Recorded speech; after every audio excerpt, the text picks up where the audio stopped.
It is the weekend warm-up edition of Main Street Sports Today, presented by the Tennessee Orthopedic Alliance of Columbia.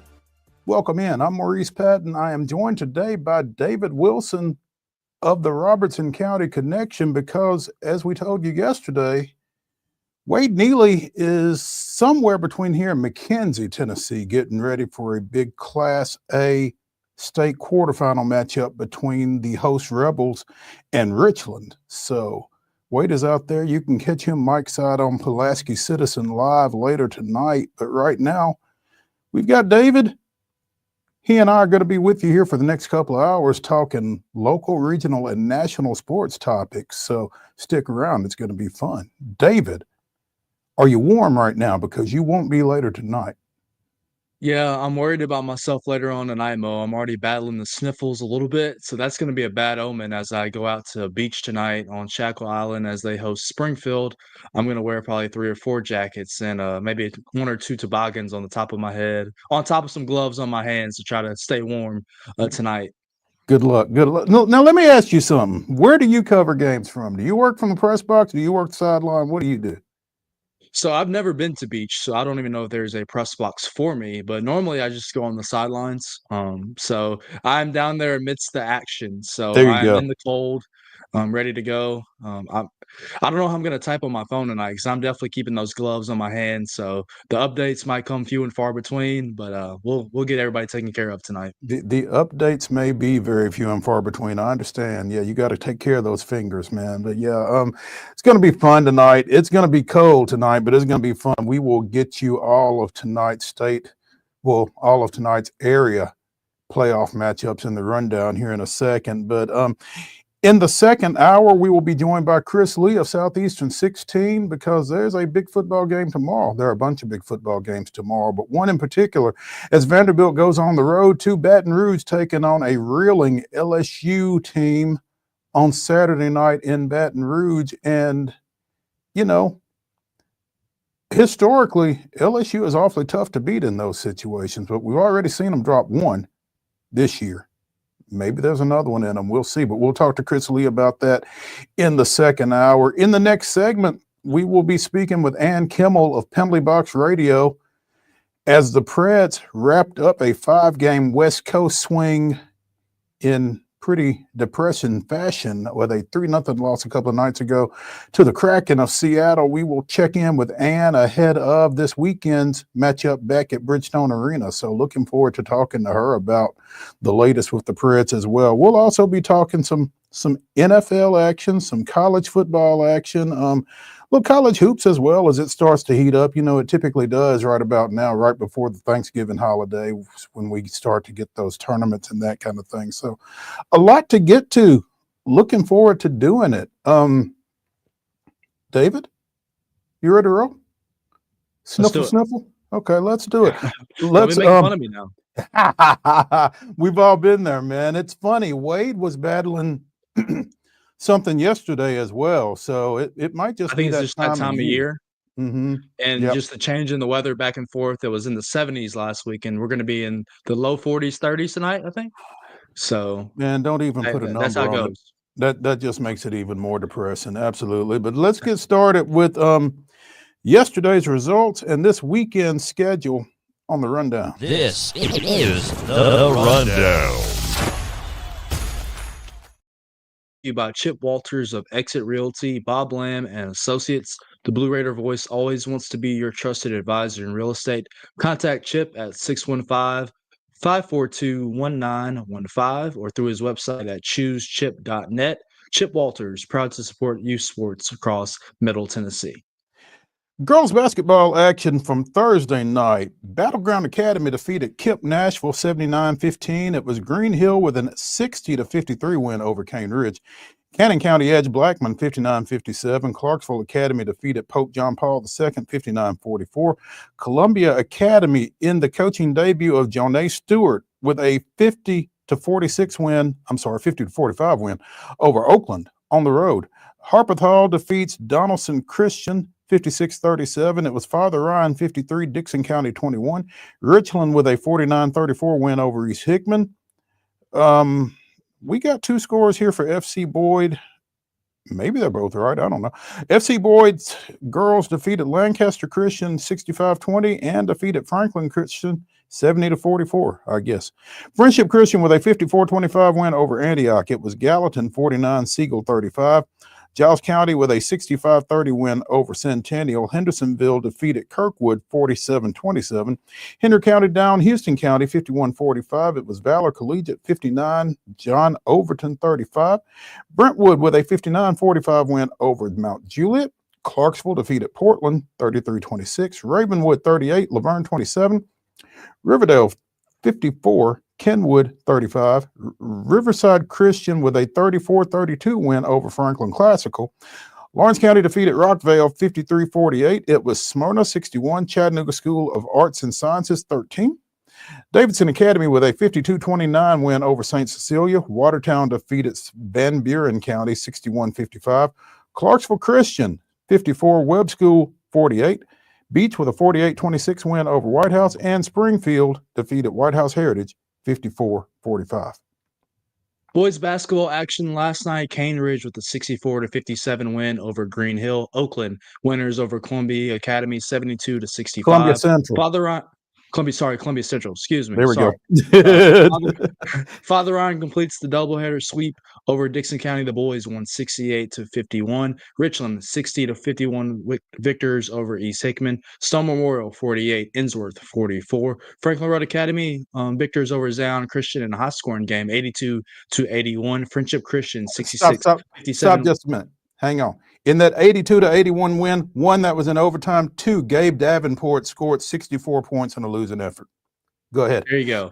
Oh, what a night. Friendship Christian 66, Antioch 57, Siegel victors over Gallatin 60-49, Kirkwood 58-20 over Hendersonville, Houston County over Henry County 43-45, John Overton 60-47 victors over Valor Collegiate, Knoxville Catholic 77, Providence Christian 64, Merrill Hyde 62, Christian Community School 33, Brentwood 71-45 victors over Mount Juliet, Nashville Christian 64, Metro Christian 54, Nolensville 82-23 victors over Fairview, Portland 57-52 win over Clarksville, Laverne 48, Ravenwood 35, Kenwood defeats Riverdale 73-40, Rockvale defeats Lawrence County 74-58, Smyrna 82, Chattanooga Schools of Arts and Science 82, Station Camp 70-59 over Hunters Lane, Van Buren County 49, Watertown 27.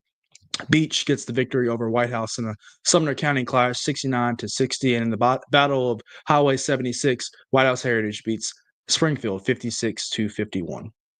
Women's basketball action last night. Belmont goes over to Cameron Indoor and falls to Duke 79-47. UT Southern with a 74-70 win over Loyola of New Orleans, and Fisk defeated Rust of Holly Springs, Mississippi 60-53. In men's action, we told you about Middle Tennessee State's 83-81 win over Ohio University in the Myrtle Beach Invitational, yesterday morning. Vanderbilt in Charleston, South Carolina knocks off Nevada 73-71 in overtime. Tennessee did not need overtime in the Bahamas to defeat Virginia 64-42. It was UT Southern 69, Loyola 68, and Fisk completing the doubleheader sweep with a 73-61 win over Rust. NFL action on Thursday night. You know, Wade told y'all this one could get kind of crazy, and it did. Cleveland with a 24-19 win in the snow on the lake against the Pittsburgh Steelers. High school football action tonight as the TWA quarterfinals for some continues on, and the private schools, the semifinals take place. Brentwood Academy at Baylor, 7 o'clock tonight. Springfield and Beach at 7 o'clock on Shackle Island. I will be in attendance for that one. Boyd Buchanan at CPA at 7 o'clock. Donaldson Christian Academy at Columbia Academy at 7 o'clock. I assume Mo will be on the sidelines for that one. Macaulay at Innsworth, 7 p.m. Battleground Academy at Franklin Road Academy should be a good one there in the semifinals in Division II Class AA. 7 o'clock kick right there. Nashville Christian at Jackson Christian, 7 o'clock kick out in West Tennessee. Westmoreland at Marion County at 7 o'clock tonight. Blaine Keller will be on the coverage for that one. Pearl Cone at Marshall County, which should be a great matchup in Class 4A at 7 p.m. Richland at McKenzie. Wade will be out there as well at 7 o'clock kick. Riverdale at Oakland. All Rutherford County matchup right there. Shelbyville at Page at 7 o'clock. Stewart's Creek at Ravenwood at 7 o'clock. And East Nashville at White House Heritage, 7 p.m. Calvin White will be on the coverage there. There we go. High school basketball cranking up. We got some double headers. These are all 6 o'clock starts. Stewart's Creek goes on the road playing Bartlett out in Memphis. Creekwood is at Cheatham County. Zion Christian travels to Culleoka. Joe Burns hosts McEwen. Overton is at Kip Nashville. Hendersonville goes to Lipscomb Academy. Waverly is at Montgomery Central. Good Pasture is at Rossview. Community comes to Santa Fe. Maplewood is at Stratford, and Columbia Central goes to Whites Creek. Again, those are all double headers. All 6 o'clock girls starts with the guys to follow. Boys only. Well, this is boys. It's the back end of a doubleheader. John Overton plays at Kip Nashville at approximately 7:30. Merle Hyde is at Liberty Creek. Lead Academy is at West Creek at 7:30, and Richland is at East Hickman. Girls basketball action for the high school level taking place on Saturday. 10 o'clock tips for Clarksville Northwest at Gallatin and Moore County versus Portland. 10:30 tip Tullahoma versus Battle Creek. 1 o'clock tips for Page versus Moore County and Glencliff at Shelbyville. Also Scottsboro, Alabama versus Wilson Central. That is a 1 p.m. tip. 2 o'clock tip Clarksville Northeast at Henry County. Clarksville Academy at Kirkwood. 2:30 tip Eagleville versus Portland. 3 o'clock tip Summertown versus Jackson Christian and Battle Creek at Murfreesboro Central Magnet. 4 o'clock tip Wilson Central at Franklin County. 4 o'clock Westmoreland at Gallatin, also at 4. Friendship Christian at Trousdale County, also a 4 o'clock tip. 4:30 tip for Bradley Central at Lebanon. 5 o'clock Nolensville at Coffee County. 5:30 Eagleville versus Page. 6 o'clock tip for Columbia Academy at Ezel Harding, and no time listed for Nashville Christian at Franklin Christian. Boys basketball action on Saturday. Portland plays Page at 10:30. Clarksville Northwest is at Gallatin at 11:30. Macon County is at Murfreesboro Central at 12 noon. Also, Webb School takes on Nolensville at 12 noon. At 1:30, Tullahoma plays Battle Creek. That is at Murfreesboro Central as well. Nashville Christian is at Franklin Christian at 2:30. Clarksville Northwest plays Lebanon at 2:30. At 3, Portland takes on Nolensville. At 2:30, Glencliff is at Shelbyville. Also, Scottsboro of Alabama plays Wilson Central.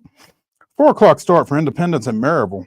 I believe that's at Independence. Eagleville and the Webb School will play at 4:30. At 4:30 also, Summertown faces Jackson Christian. At 5:30, it's Wilson Central at Franklin County. Lebanon is at Gallatin at 5:30. Fayetteville plays Station Camp at 6. Columbia Academy's boys play at Ezel Harding at 7:30. That's the back end of that girls-boys doubleheader. Battle Creek faces host Murfreesboro Central at 7:30, and time undetermined for Clarksville Northeast at Henry County. Women's basketball action this weekend. Tonight, 6:30, you can see it on ESPN+. Samford is at Vanderbilt.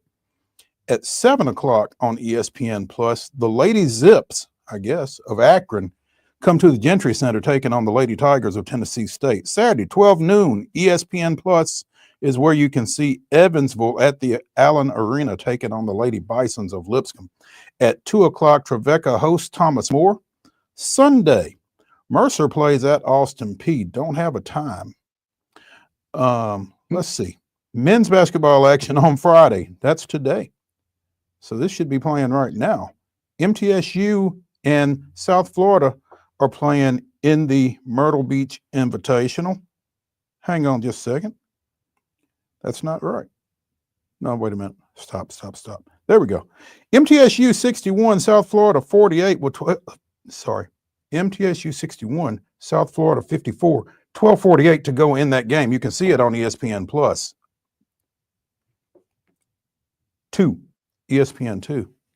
Seton Hall's at Vanderbilt, 4 o'clock. No.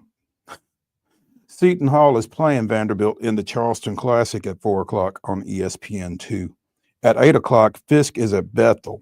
Tomorrow, Fisk and Georgetown will play at Bethel. That's a 2 o'clock tip. Cumberland is at Trevecca at 4. On Sunday on ESPN Plus, Jackson State plays at Lipscomb. Again, that's a 4 o'clock tip. College football action kicking off tomorrow on Saturday. UTEP at Tennessee. That is a 12 o'clock kick on ESPN Plus. Evansville at Lipscomb. That shouldn't be correct, right? No football for Lipscomb. No football for Lipscomb. That's correct. Chattanooga at Austin P. 1 o'clock tip on ESPN Plus. New Mexico State at MTSU. 1:30 kick down there in Murfreesboro on ESPN Plus. Southeast Missouri State at Tennessee State University. Huge game. 3:30 kick. Really, it is a huge game. Two Springfield alums taking battle in that one. 3:30 kick, ESPN Plus over there at Nissan Stadium, and then we'll talk about this one with Chris Lee later on in the show. Vanderbilt LSU 6:45 on SEC Network. What else we got? NBA action Saturday. The Grizzlies are at Chicago taking on the Bulls. That's a 7 o'clock tip. You can see it on NBA TV, also on FanDuel Sports. Saturday night on FanDuel Sports at 6 o'clock, the Winnipeg Jets come to Bridgestone taking on the Nashville Predators. And Sunday, 12 noon, out in Houston, it's the Tennessee Titans and the Houston Texans. You can see that one on CBS Sports. Ladies and gentlemen, that mercifully is our rundown.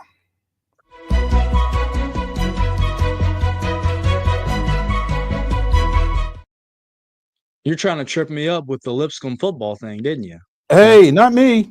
You'll have to talk to producer Mark about that one during the break. No, it's not his fault. It's your fault. Sure. Oh, okay. All right. I get it.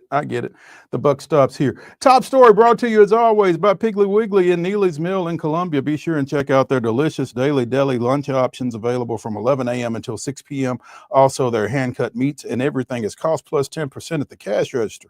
Piggly Wiggly, Neely's Mill, Columbia, bringing you our top story. This comes to you from the National Football League. Daniel Jones came into the season as the starting quarterback of the New York Giants. The former Duke standout was demoted to number 3 on the depth chart earlier this week, and earlier today he was demoted to former New York Giant. Daniel came to me this morning and asked if we would release him. We mutually agreed that would be best for him and the team. This is from Giant President John Mara. Daniel has been a great representative of our organization, first class in every way. His handling of this situation yesterday exemplifies just that. We are all disappointed in how things have worked out. We hold Daniel in high regard and have a great appreciation for him. We wish him nothing but the best in the future. Tuesday, it was announced that Jones would be not starting. Wednesday, he made some comments yesterday regarding that development. And again, Daniel Jones is now on the street. I don't know how much this is going to cost. Well, it leaves the Giants with a dead hit cap of $47.1 million this year, $22.1 million next year, but they free up 19 plus in cap space. Releasing him now or releasing him at the end of the season did not, do much one way or the other for the Giants. But I guess this just allows both the team and the quarterback to just go their separate ways, because it's getting ugly, feels like. Yeah, this was a big subject of debate on ESPN all throughout the morning. Yesterday in the locker room, Daniel Jones kind of had come to Jesus with the media, I guess, and just kind of aired out just how grateful he was for his time spent in the organization. And that just didn't feel right, considering there's still 7 or 8 games left to be played in the regular season. Now we know why. He since went to organization, asked for his release. He got paid a bunch of money. I think it was $160 million over the course of his contract for one good season with Brian Daboll in his first year as head coach. But I think we all could admit that he probably did not deserve that contract for his performance. And he has shown you that since in the 17 games that he started since he earned that contract. I think he's 3-14, more interceptions than touchdowns. So we all knew this was the way it was going to end. And the real shock last year, Mo, and you can attest to this, was in the NFL draft with that string of quarterbacks going off the board in the top of the first round, that the Giants did not try to draft one. There was rumors that they really loved J.J. McCarthy, why they did not pull the trigger on J.J. McCarthy at 6 instead of taking Malik Neighbors right there.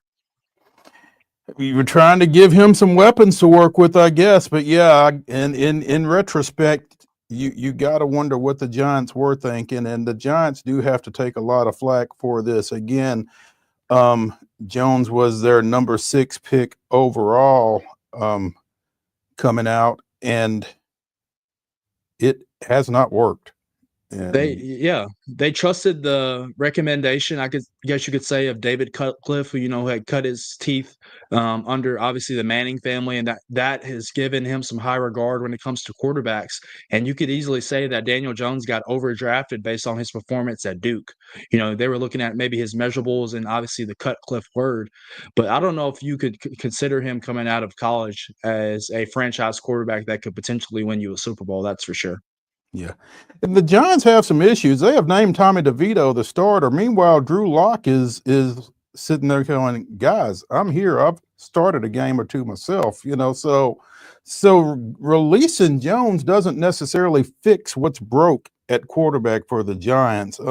Stay tuned for this one. But again, this Thursday, excuse me, you're going to see Tommy DeVito and Cooper Rush as your starting quarterbacks when the Giants and the Cowboys meet on Thanksgiving. That is when everybody's going to take their nap.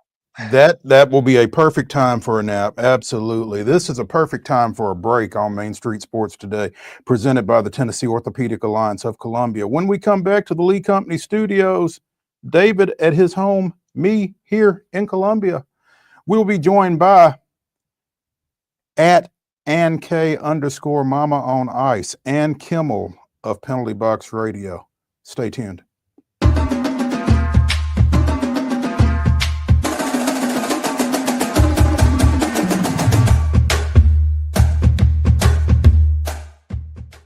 Whether you're an athlete or a weekend warrior, when it comes to your performance, don't settle for anything less than excellence.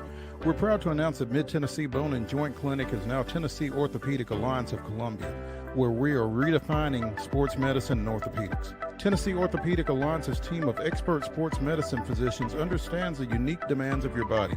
TOA Columbia specializes in personalized orthopedic care, offering state-of-the-art treatments for everything from sports injuries to joint replacements. Learn more at toacolumbia.com. Step into the Lionel retail store at Opry Mills, Nashville, and you'll be captivated by all the magic of the 123-year history of Lionel trains. Whether you're already a train enthusiast or just getting started, Lionel will energize your love for trains. NASCAR fan? Come check out your local Lionel station to learn all there is to know about model trains and die-cast NASCAR collectibles.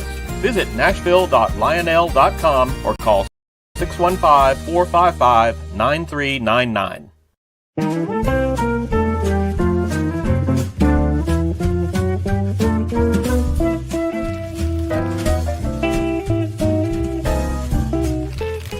Well, we went all out for you this year, didn't we, little girl? Yep, we got you what you wanted with all the bells and whistles. A brand new car? Let's go check it out. Come on. We're here. Oh my gosh, we're going to the garage. I got a car. Yep, let's get in here. Let me show you what's going on. Hey, Mr. and Mrs. Duggar, got your 18 SEER heat pump with the ultraviolet home treatment system. I cannot believe it. Thank you. Yes! Give the gift of clean air this year. Merry Christmas from the Busy Bee family.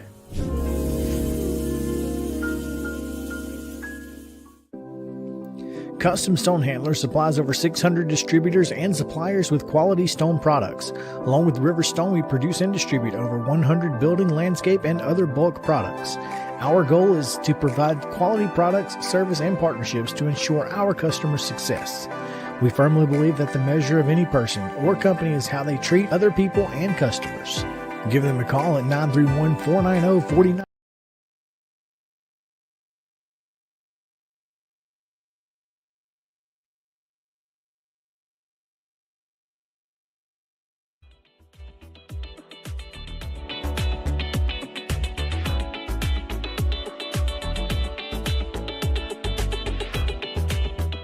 Welcome back into the weekend warm-up edition of Main Street Sports Today, presented by the Tennessee Orthopedic Alliance of Columbia. I'm Maurice Patton.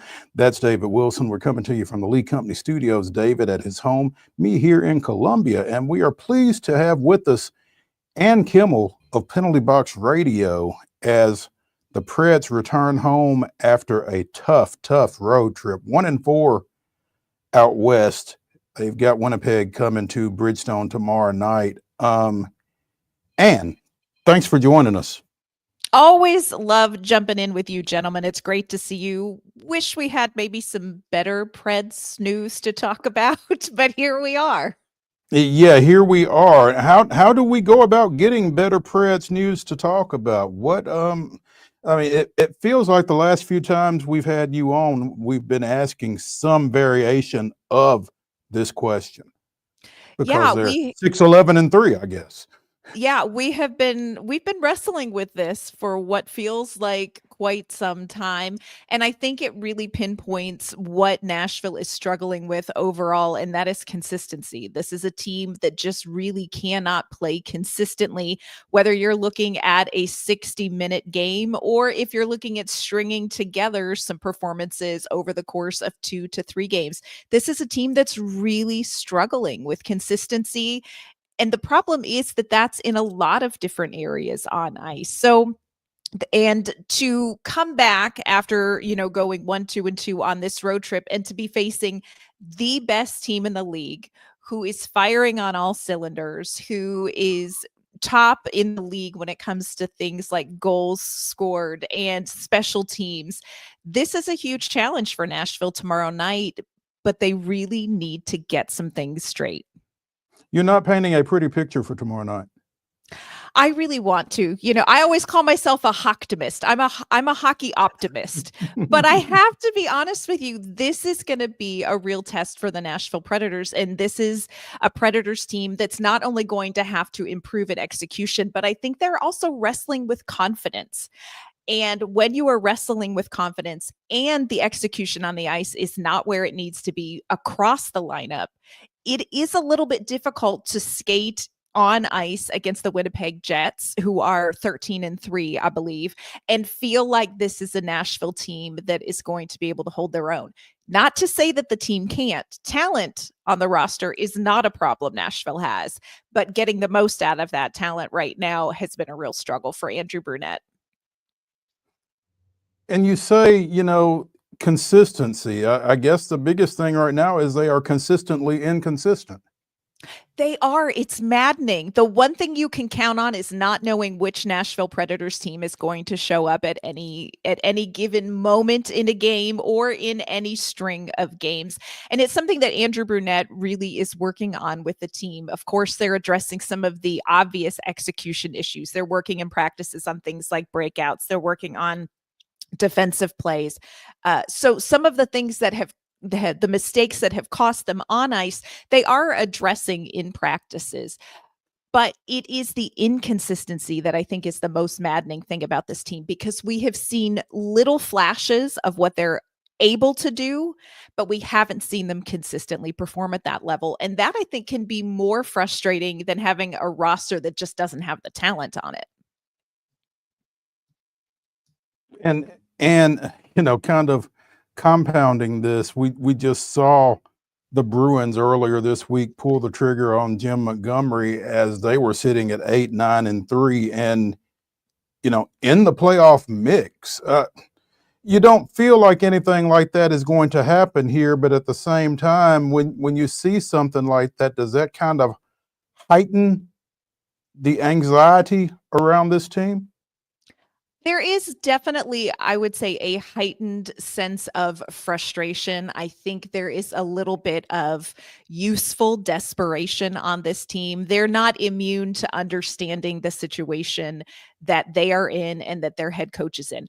I would say this is not an imminent move here in Nashville for Andrew Brunette for a couple reasons. Number one, Barry Trotz, general manager, he's a former head coach. So he knows what it's like to be the guy behind the bench when it's not going well. And he really believes that Andrew Brunette can turn this around. So I don't think that it is imminent, but I think that that becomes the first thing that people think of, especially when you see it happen with a team like the Bruins, who, like you said, have a record that Nashville Predators fans would feel okay about and who are still in postseason conversation, which Nashville Predators fans sure would like to be.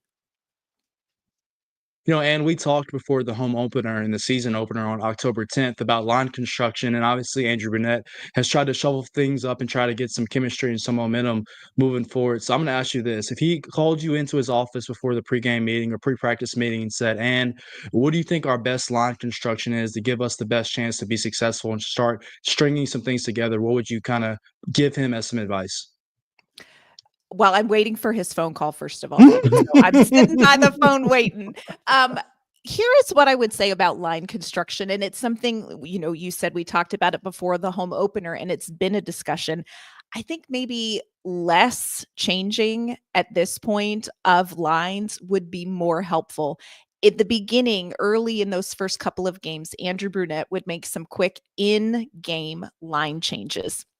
And for the purpose of kind of sparking something offensively, which makes a lot of sense. Hindsight makes me think that maybe that wasn't the best idea. And I think these are players who need to build some chemistry on lines together. He also has a tendency to healthy scratch more of the younger players when they are struggling. And I think that is a little bit difficult for young players to sit out as a way to work through kind of pushing through that next level. So my advice to Andrew Brunette, should he ever want it, would be maybe keep some lines together for a stretch of 4 or 5 games and give some of these younger players ice time to work through the challenges. The downside of my brilliant advice is that Nashville isn't totally out of the playoff picture, but you really can't waste games at this point trying to build chemistry. So they're in a really difficult situation. Yeah, I'm glad you mentioned that. I just want to kind of give you an overarching question, ask you with all the splashy additions that they made this summer in the offseason to add some power and some star power to this team. If somebody would have told you the week before Thanksgiving that they would be tied for last in the Western Conference, kind of talk about what your shock level would have been if somebody would have told you that. I would have thought that they'd been hitting the rum slush too hard on Thanksgiving. For real. I don't think there is anybody across the board in the NHL, let alone here in Nashville, that would have believed that this is where the Nashville Predators would be with the roster that they had. Very different expectations on July 2nd than there were on June 30th. This really, and I think part of what is so hard for the Predators to get over is this really is unforeseen. Sure, they knew that some of these new players would struggle learning a new system and getting to know new teammates, but I don't think anybody in the locker room, in the front office, behind the bench really thought this team would struggle this much to get points. And so it's a huge shock factor. I think it's still a shock factor for the players. I think for the front office as well. This really kind of came out of nowhere, and it's been a perfect storm of little things that just have all happened at the same time and that aren't being corrected at the same time. Didn't see this one coming. And Kimmel, a penalty box. Go ahead. Go ahead, Mo. Sorry. I was just going to reintroduce Ann Kimmel of Penalty Box Radio, joining us here on Main Street Sports today. And I didn't mean to cut you off, David. Go ahead, because you've got a Saros question. I do, and that where I was going. And last time I talked to you for the home opener, obviously UC Saros's availability was up in there. Obviously, he did not start the home opener. How would you evaluate his play over the last couple weeks? Obviously, you can't always point the finger at him, although the goalie will get some credit, obviously, when the wins are not stacking up. How do you evaluate his play over the last couple weeks? That's such a great question, because you can look at statistics and, I think it was Booger McFarland said statistics are like a bikini. They reveal a lot, but not everything. And when you look at UC Saros's statistics, they tell you that he's playing behind a team that is struggling, but his individual performance has been excellent. And that, I think, is one of the more frustrating parts of the struggle, because UC Saros is playing in a lot of these games well enough to steal wins for this team. And yet the team in front of him is not scoring enough goals to make that happen. Saros usually is a much slower starter. I refer to him as a crock pot, not a microwave, but he really has been pretty hot out of the gate once he got over sort of a little tweak that kept him out of that first Dallas game. He's been really, really good. Unfortunately, the team in front of him isn't kind of giving him the goal support. So all of these goals that he is stealing from other teams aren't resulting in wins. So I don't think his numbers are giving enough credit to how well he has tried to perform and how much he is trying to drag this team into the win column. Yeah, I'm glad you mentioned this, and this is my last question before I toss it back to Mo. I'm glad you mentioned that this team has been shut out 4 times in their first 20 games. Obviously, not a recipe for success. How do you get that offense going with some star power, some big names on that side of the puck? Yeah, that's been probably one of the most frustrating parts of this for Nashville. They really are not scoring the goals. They are last in goals per game, last in total number of goals scored, last in goal differential. The offense just has not been there. But I think it's really a couple of simple solutions. I think they need to get to the inside, which is something that Andrew Brunette continues to say to them. You've got to play hard and get to that inside ice to score those high danger goals that you need. So I think there's a little bit of cutting out that perimeter play. I also think they have had some really bad puck luck, and you never want to blame it on puck luck because you also make your own puck luck in a lot of ways, but they have hit more posts, y'all. It has just been resounding, the number of posts. They need to keep putting the puck on net. I think a lot of people, as they've watched the Predators, have turned into the guy that yells at the TV, shoot the puck, because they maybe are hesitating a little bit. So I think getting more pucks on net and getting to the inside for those second, third rebound chances would make a big difference offensively. You don't necessarily want to point fingers at anybody, Ann, but is there anybody in particular? Are there any 2 guys in particular that are maybe everybody's underachieving? Is there anybody specifically that is like glaring in their absence? You are right when you say everybody is underachieving right now, which makes this a perfect storm. The one player that I think everybody is just waiting on to get going is Jonathan Marchessault. And this is somebody who's coming off of a 42-goal season. This is somebody who has won a Stanley Cup. He's won the Conn Smythe.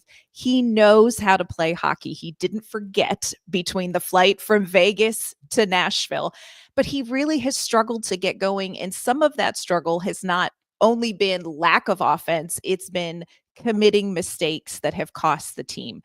So when you're looking at a player who, if they could get it going, could be the biggest boost for this team, I look at Jonathan Marchessault. This is somebody where once he gets going, he really is going to be somebody who can kind of build momentum quickly for this team. Again, you don't paint a pretty picture for tomorrow night as the Winnipeg Jets come to town. Where is a get right game for this team here over the next bit? It would be huge to see Nashville perform well against Winnipeg, even if they don't get the win. A solid performance against Winnipeg, that's a great measuring stick for what is here that the Predators can build on. Coming up, they do have some games that I think could also be momentum builders. They are facing New Jersey on Monday on the road. New Jersey, interesting team. Pretty good on special teams. They are 8th in the league when you're talking about goals for per game. So this is a team that you're going to have to stop defensively. You're going to have to score on as well. They've got some players playing well. So I would look to New Jersey to being a game that would be pretty helpful. Also, on Friday, the Tampa Bay Lightning come to town, and you can bet Steven Stamkos is not interested in being embarrassed in front of his former teammates. So I think that game against Tampa Bay Friday night really could be an important one for the team as well. Ann Kimmel of Penalty Box Radio joining us here on Main Street Sports today as we try to solve the Predators' problems. Andrew, you might want to give this lady a call. I'll be waiting. There you go. Don't hold your breath, though. And we appreciate you spending some time with us on this Friday. And, it wouldn't bother me if you were wrong tomorrow night. But I would love it. I would sleep fine Saturday night if I am wrong.